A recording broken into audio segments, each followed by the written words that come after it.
السلام علیکم ورحمت الله وبرکاتہ. کتونکو یو خرکه پوښتنه کړې ده چې مفتی صاحب ماته د نارینه اولاد لپاره یو خسته شانتي وظیفه یا یو عمل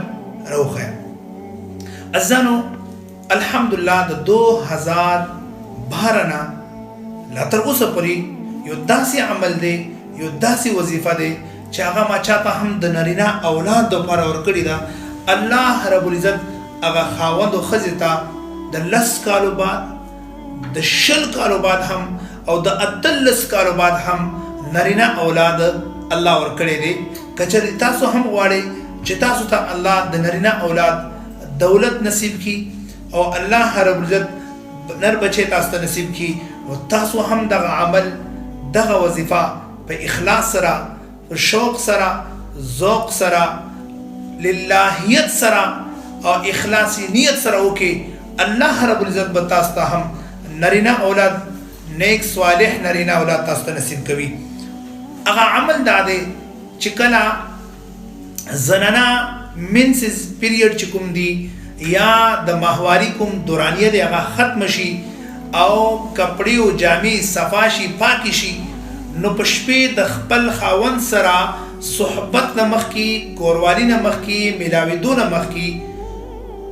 په د غسل نه بعد چې کپړې صفا شوې او غسل وکړو، نو بیا د خپل خاوند سره میلاوېدو نه مخکې، صحبت او کوروالي نه مخکې دا عمل وکړي. هغه عمل دا دی چې اول 10 مرتبه درود پاک وي، بیا 10 مرتبه د سورة مریم اول رکوع تلاوت وکړي، او بیا پسې 10 مرتبه درود پاک وي، او بیا د چې کوم دی د نارینه اولاد لپاره دعا وغواړي، او د سره سره په دغه شپه باندې چې کله دغه خوند او ښځه ملاو شي، دغه عمل په برکت سره دغه ښځې خوند ته به الله رب العزت نارینه اولاد نصیب کوي. دویم عمل، دویمه وظیفه دا چې کله د ښځې په خېټې باندې حمل ټهراو شي، نو د حمل نه 10 یا 20 ورځې بعد سورة یوسف هغه د باقاعده په یو کاغذ باندې د مشک او عنبر سره ولیکل شي، او په نامه باندې، ناب باندې، نوم باندې